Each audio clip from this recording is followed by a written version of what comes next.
વિદ્યાર્થી દોસ્તો, good morning. આજે આપણે ધોરણ 12 મનોવિજ્ઞાન એનું પ્રકરણ 2 શીખવાની ક્રિયા વિશે જોઈશું.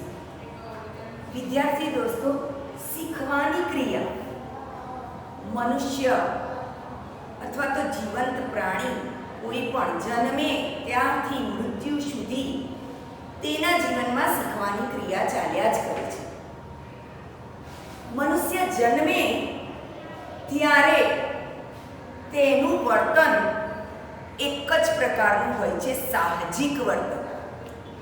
સાહજિક વર્તન એટલે રડવું, ખાવું, પીવું, મળમૂત્રનો ત્યાગ કરવો વગેરે.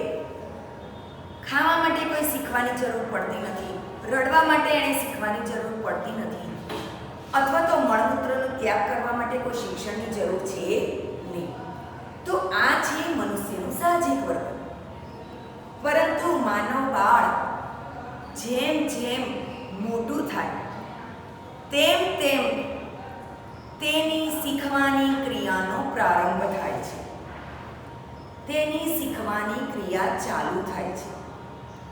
અનુકરણ દ્વારા, બીજાનું જોઈ જોઈને, સાંભળીને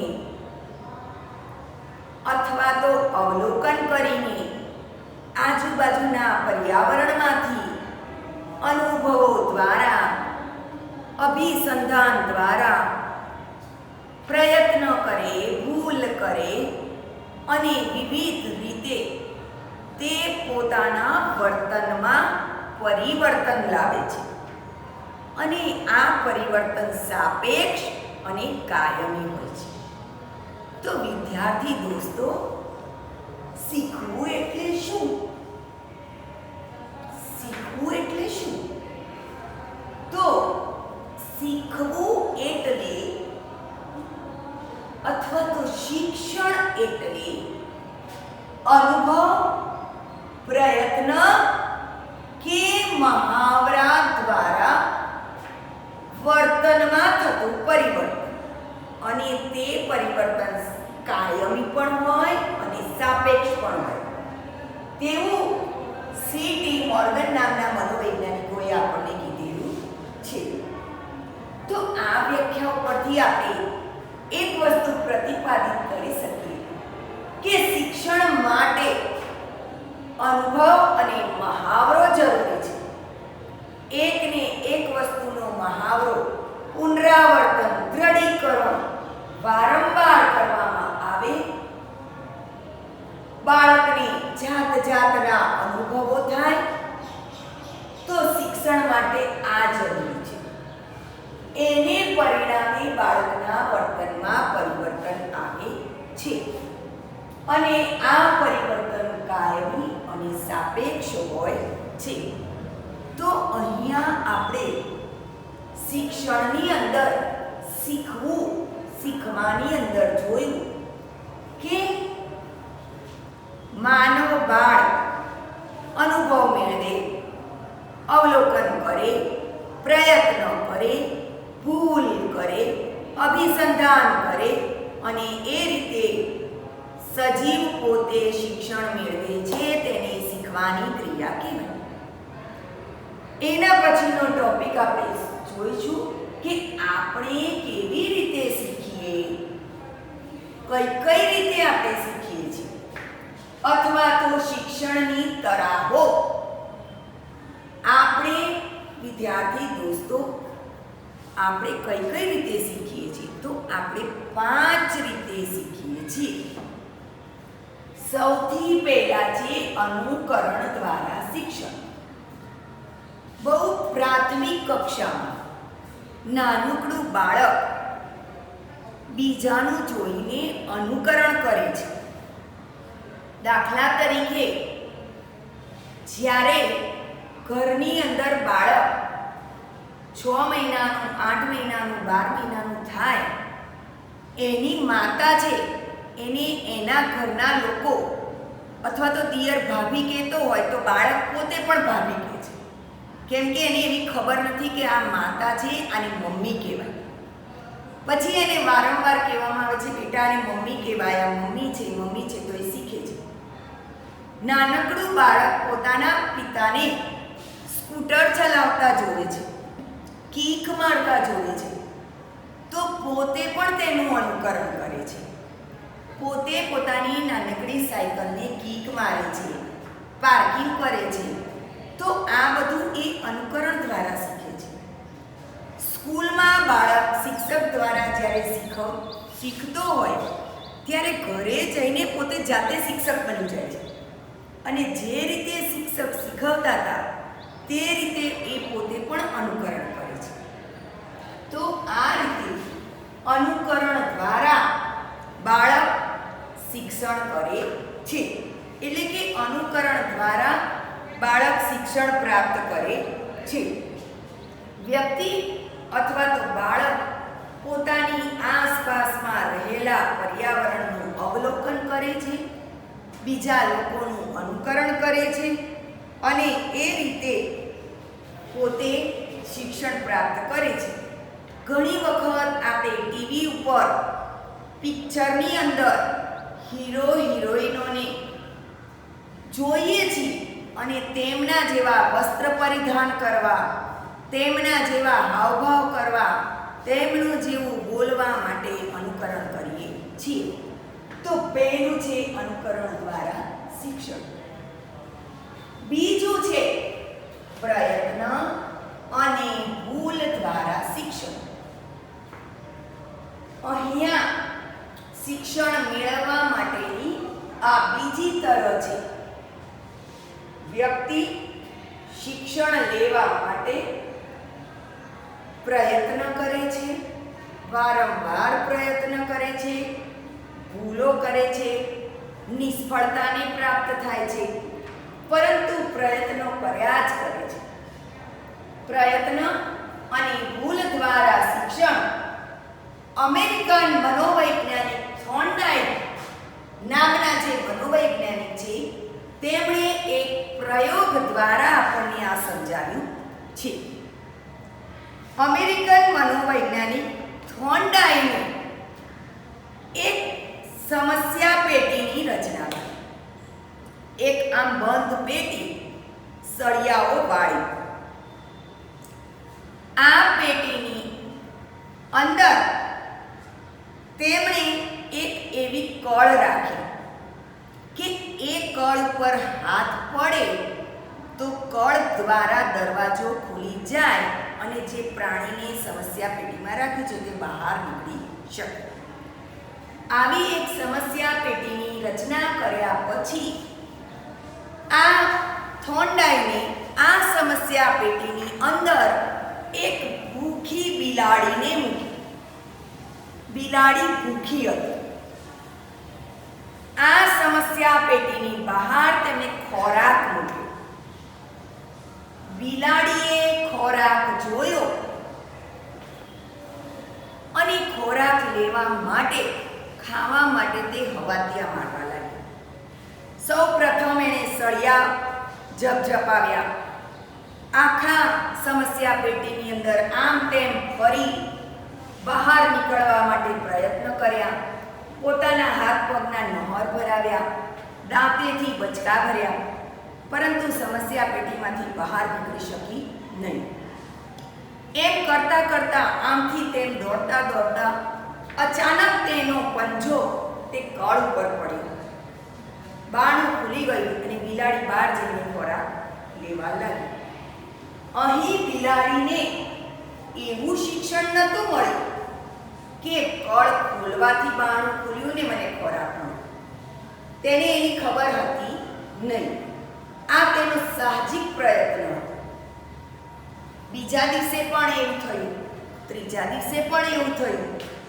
તો બિલાડીએ કોઈ હેતુપૂર્વક કે સમજણપૂર્વક પેલી કળ દબાવી નથી, પરંતુ આવા પ્રયત્નો વારંવાર ચાલુ રાખવાથી 24 દિવસ સુધી થોર્નડાઇકે આવા પ્રયત્નો કર્યા અને 24મા દિવસે બિલાડીમાં એવું શિક્ષણ આવ્યું કે હાથો દબાવવાથી આ દ્વાર ખુલે છે ને મને ખોરાક મળે છે.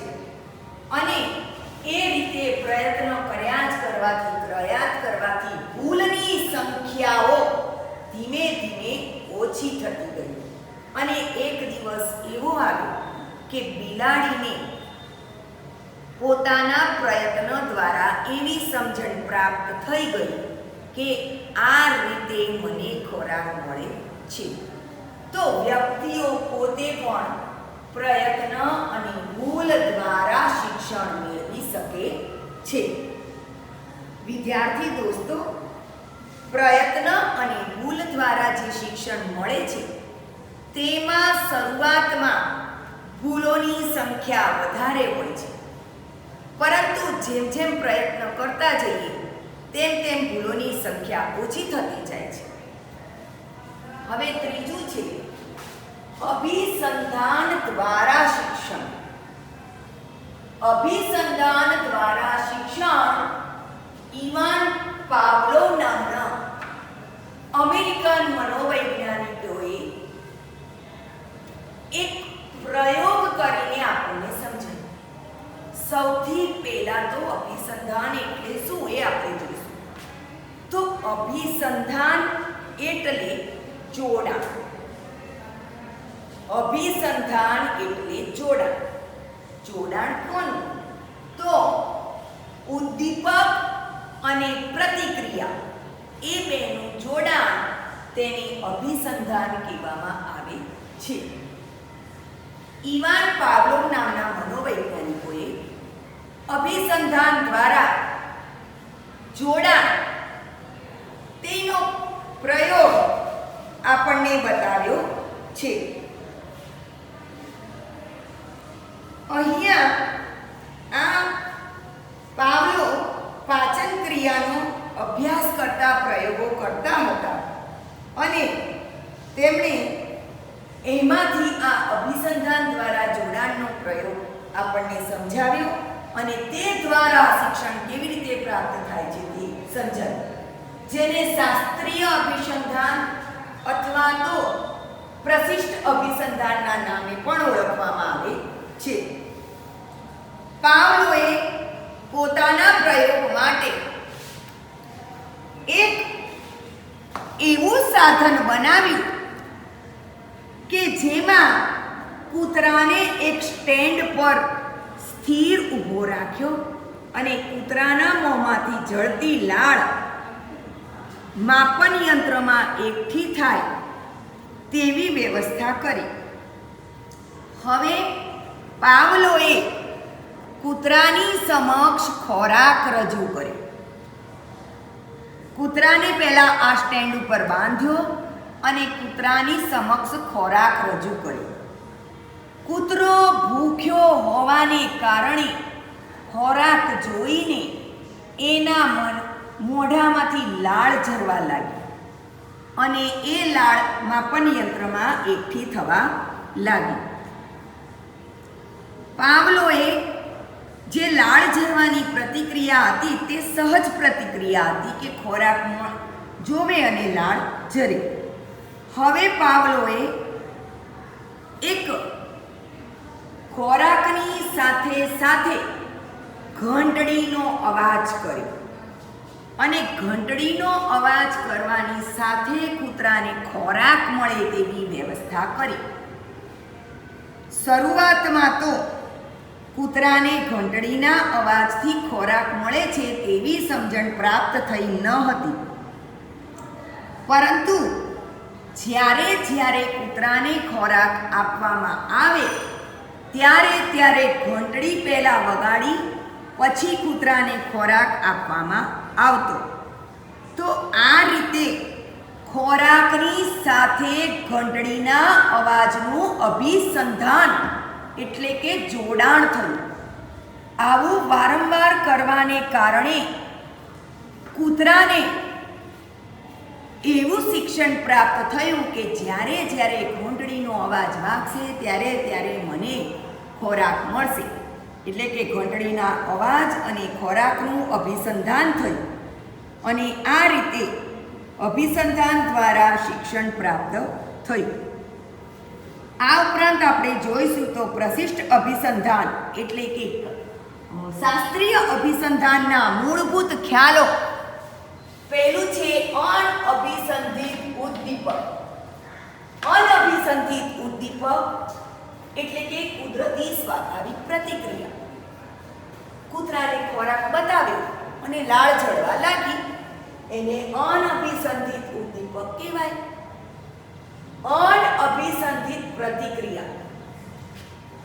પ્રતિક્રિયા શું આવી કે ખોરાક જોયો અને લાળ ઝરી, એટલે અહીંયા કોઈ પણ પ્રકારના શિક્ષણને જોડાણ થયું નથી. અહીંયા અનઅભિસંધિત ઉદ્દીપક એટલે ખોરાક જોયો અને શું પ્રતિક્રિયા આપી તો લાળ ઝરવાની. તો અહીંયા અનઅભિસંધિત ઉદ્દીપક ખોરાક જોયો અને કુદરતી સ્વાભાવિક પ્રતિક્રિયા અનઅભિસંધિત પ્રતિક્રિયા લાળ ઝરવાની થઈ. એ પછી ખોરાકની સાથે સાથે ઘંટડી વગાડવામાં, એટલે કે અનઅભિસંધિત ઉદ્દીપક સાથે વારંવાર ઘંટડીની રજૂઆત કરવાથી અનઅભિસંધિત પ્રતિક્રિયા ઉત્પન્ન થાય છે. અભિસંધિત પ્રતિક્રિયા ઉદ્દીપક ખોરાક સાથે જોડાણ કોનું થયું તો ઘંટડીનું, અને તેને કારણે અભિસંધિત પ્રતિક્રિયા થઈ. અભિસંધિત પ્રતિક્રિયા એટલે ઘંટડી વાગી, ખોરાક ના મળ્યો તોય લાળ ઝરવા લાગી. તો આ થયું અનઅભિસંધિત પ્રતિક્રિયા. આપણે જોઈશું કે સૌથી પ્રથમ અભિસંધાન પહેલા ખોરાક આપ્યો અને લાળ ઝરી, તેને અનઅભિસંધિત ઉદ્દીપક કહેવાય. એના પછી ઘંટડીનો અવાજ થયો વત્તા ખોરાક આપ્યો એટલે લાળ ઝરી. ઘંટડીનો અવાજ વત્તા ખોરાક એટલે લાળ ઝરી. તો ઘંટડીના અવાજ સાથે ખોરાકનું અભિસંધાન થયું અને લાળ ઝરી. અભિસંધાન પછી ખોરાક ના આપ્યો, માત્ર ઘંટડીનો અવાજ કર્યો તો પણ લાળ ઝરવા લાગી. અહીંયા અભિસંધાન થઈ ગયું. તો આ રીતે પાવલોએ આપણને શાસ્ત્રીય અભિસંધાનના પ્રયોગ દ્વારા કેવી રીતે શિક્ષણ મળે છે તેની રજૂઆત કરી. તો વિદ્યાર્થી દોસ્તો, હવે આપણે જોઈશું કારક અભિસંધાનના પ્રયોગ દ્વારા શિક્ષણ. વિદ્યાર્થી દોસ્તો, આપણે શાસ્ત્રીય અભિસંધાન અથવા તો પ્રશિષ્ટ અભિસંધાન દ્વારા શિક્ષણ, તેમાં પાવલોનો પ્રયોગ જોયો હતો. ચોથો જોઈશું સ્કિનરનો કારક અભિસંધાનનો પ્રયોગ. Skinner B.F. સ્કિનર નામના અમેરિકન મનોવૈજ્ઞાનિકે કારક અભિસંધાનના પ્રયોગ દ્વારા શિક્ષણ કેવી રીતે પ્રાપ્ત થાય છે તે પ્રયોગ દ્વારા આપણને બતાવ્યું છે. પ્રશિષ્ટ અભિસંધાનમાં એવું હતું કે પ્રાણીએ કોઈ પ્રતિક્રિયા કરવાની હતી નહીં. તેને ખોરાક પ્રાપ્ત થતો હતો, પ્રતિક્રિયા ના કરે તો પણ. પરંતુ અહીંયા સ્કિનરના કારક અભિસંધાનની અંદર પ્રાણી પોતે જો ચોક્કસ પ્રતિક્રિયા કરે તો ને માત્ર તો જ તે પ્રબલનનો હકદાર બની શકે છે. એટલે કે પ્રાણી પોતે પ્રતિક્રિયા કરે તો તેને ખોરાક પ્રાપ્ત થાય છે અથવા તો કોઈક રીતે પ્રબલન પ્રાપ્ત થાય છે. એટલે કે કારક અભિસંધાનના પ્રયોગમાં પ્રાણી કોઈ કાર્ય કરે તે વર્તન ઉપર ભાર મૂકવામાં આવ્યો છે. કારક અભિસંધાનનો પ્રયોગ જોઈએ તો B.F. સ્કિનર નામના મનોવૈજ્ઞાનિકે કારક અભિસંધાનના પ્રયોગ દ્વારા એવું પ્રતિપાદિત કર્યું કે પ્રાણી કોઈ ચોક્કસ પ્રતિક્રિયા કરે અને તેના વર્તનમાં પરિવર્તન આવે છે અને ક્રિયાત્મક અભિસંધાન કરી અને તે શિક્ષણ પ્રાપ્ત કરે છે. તેમાં B.F. સ્કિનરે આ પ્રયોગમાં એક સમસ્યા પેટીની રચના કરી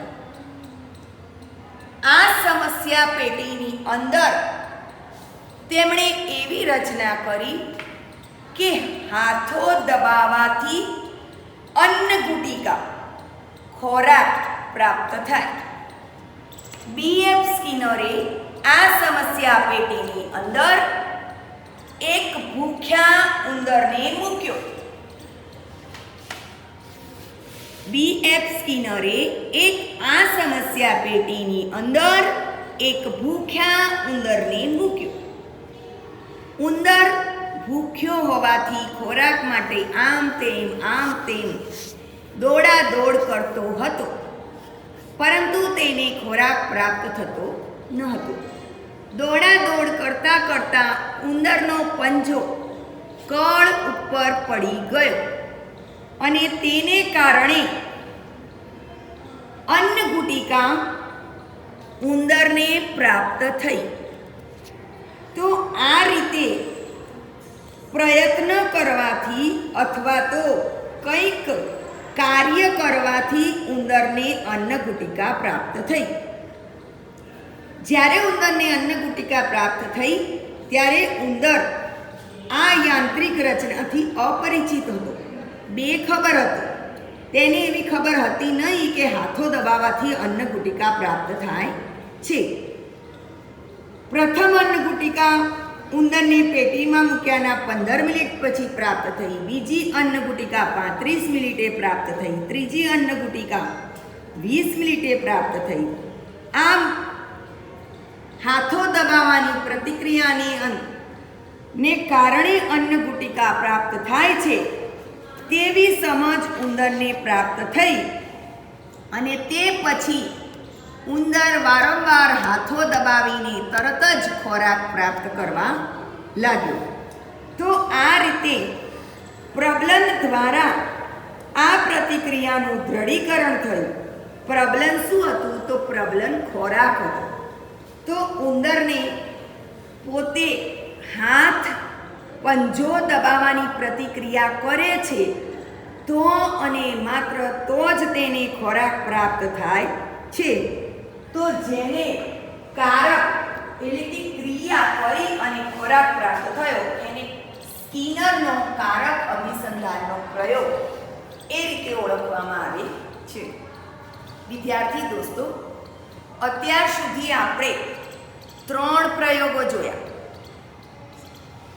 સૌથી પહેલાં તો અનુકરણ દ્વારા શિક્ષણ એ આપણે સમજ્યા, તેમાં પ્રયોગ હતો નહીં. બીજું આપણે સમજ્યા હતા કે પ્રયત્ન અને ભૂલ દ્વારા શિક્ષણ, એમાં પેલો બિલાડીનો પ્રયોગ જોયો હતો. એટલે પ્રયત્ન અને ભૂલ દ્વારા બિલાડીએ પ્રયત્ન કર્યા, ભૂલો કરી અને મળી. ત્રીજું આપણે જોયું હતું અભિસંધાન દ્વારા શિક્ષણ, પાવલોનો કૂતરાનો પ્રયોગ. એમાં જ આપણે જોયું કારક અભિસંધાન દ્વારા શિક્ષણ, BF સ્કિનરનો પ્રયોગ. આ બધા પ્રયોગો ઉપરથી આપણે કેટલાક મૂળભૂત ખ્યાલોની સમજૂતી મેળવીએ. તો આ બધામાં આપણે જોયું કે ઉંદરને પ્રબલન મળે. તો પ્રબલન એટલે શું? તો પ્રબલન એટલે શીખેલી ક્રિયાને દ્રઢ બનાવતું કોઈક તત્વ. પ્રબલન 2 રીતના હોય છે, વિધાયક પ્રબલન અને નિષેધક પ્રબલન. વિધાયક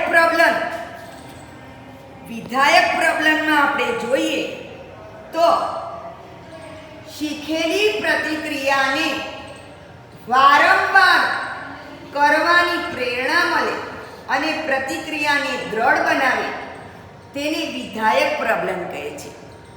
દાખલા તરીકે સ્કૂલની અંદર કોઈક વિદ્યાર્થી સરસ નિબંધ બોલે છે, કોઈક વિદ્યાર્થી સરસ કાવ્યગાન કરે છે, કોઈક વિદ્યાર્થી કોઈક સારી પ્રવૃત્તિ કરે છે, તો એના બદલામાં એને ભેટ આપવામાં આવે છે, એના બદલામાં એને સર્ટિફિકેટ આપવામાં આવે છે.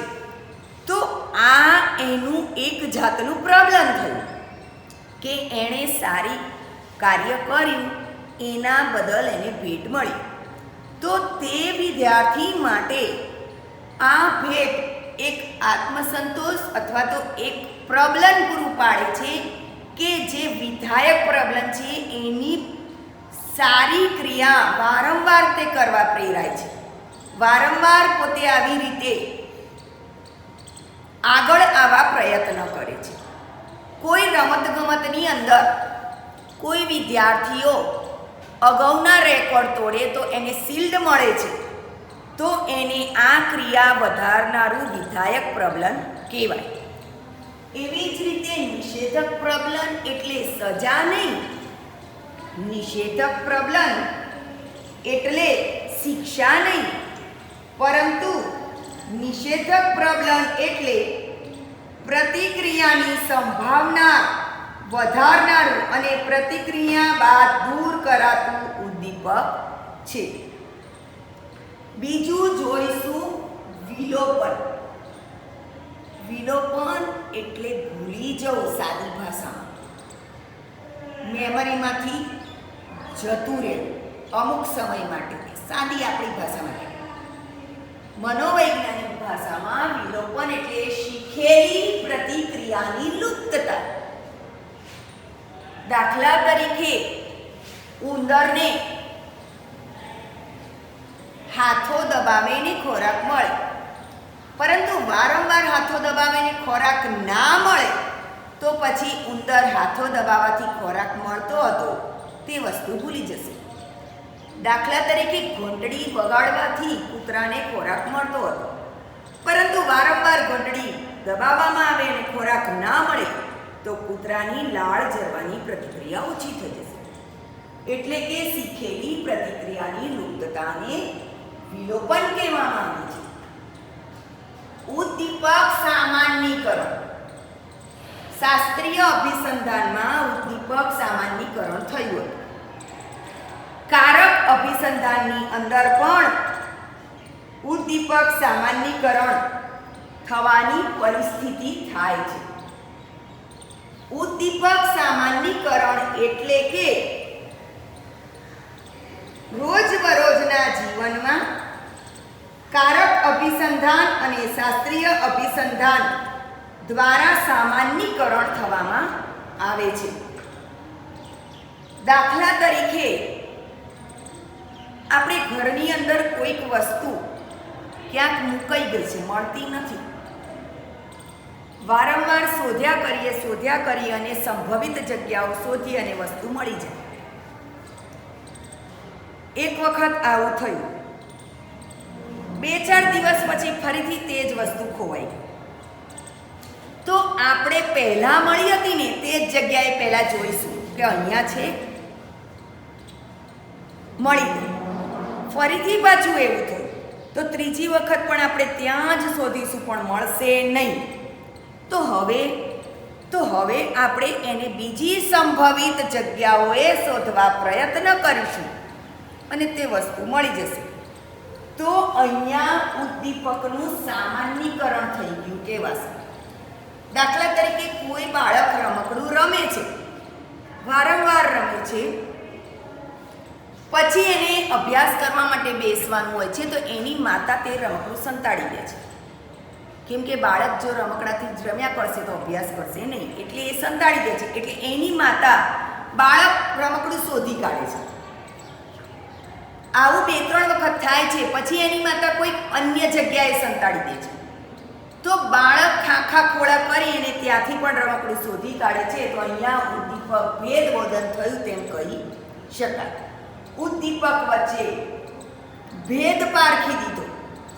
એવી જ રીતે આપણે જોયું હતું કે કારક અભિસંધાનમાં ઉંદરને સમસ્યા પેટીની અંદર મૂક્યો, એણે હાથો દબાવ્યો ત્યારે ફૂલ અજવાળું હતું, તો એને અન્નગુટિકા પ્રાપ્ત થઈ. અંધારું હતું ને હાથો દબાવ્યો પણ અન્નગુટિકા પ્રાપ્ત ના થઈ, એવી વ્યવસ્થા કરી તો ઉંદર પ્રકાશની હાજરી અને ગેરહાજરી વચ્ચેનો ભેદ પારખી જાય છે.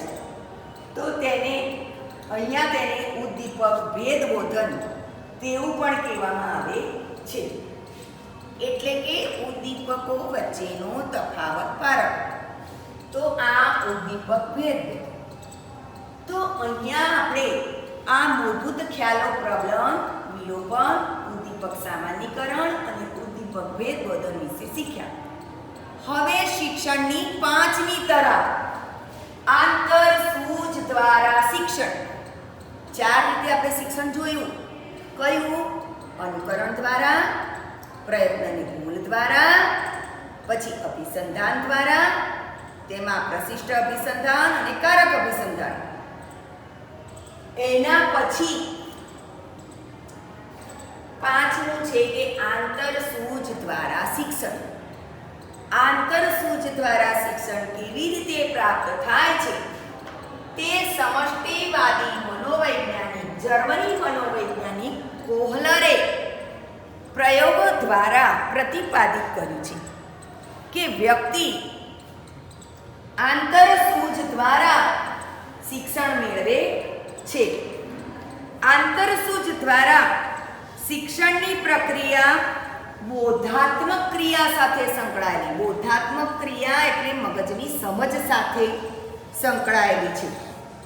પ્રાણી કે મનુષ્ય સમક્ષ આવી પડેલી સમસ્યાઓ અંગે તે સમસ્યામાંથી બહાર નીકળવા પ્રયત્ન કરે છે. કેવી રીતે બહાર નીકળીશું આ સમસ્યામાંથી, શું કરીશું, શું નહીં કરીશું, કયા પ્રયત્ન કરીશું, એમ મગજની અંદર સમસ્યાઓ વિશેના વિચારો વાગોળે છે. તેમાંથી બહાર નીકળવાની શક્યતાઓ વાગોળે છે. એટલે કે બોધાત્મક પ્રતિક્રિયાઓ કરે છે. તર્ક કરે, વિતર્ક કરે, સમસ્યાનો ઉકેલ શોધવા પ્રયત્ન કરે. તો આ બધી બોધાત્મક પ્રતિક્રિયા કરતાં કરતાં આંતરસૂઝનો વિકાસ થાય છે અને પોતે સમસ્યામાંથી બહાર નીકળે છે. આ પ્રયોગ કોહલરે ચિંપાંજી ઉપર કરી અને આપણને આંતરસૂઝ દ્વારા શિક્ષણ કેવી રીતે મળે તે આપણને શીખવાડ્યું હતું. આંતરસૂઝ દ્વારા શિક્ષણ વ્યક્તિમાં જો આંતરસૂઝ પ્રાપ્ત થાય તો તેની સમસ્યા એકાએક ઉકલી જાય છે અને તેના નિષ્ફળ પ્રયત્નોનો અંત આવી જાય છે. આ કોહલરે કેનેરી ટાપુ ઉપર આ પ્રયોગો કર્યા હતા.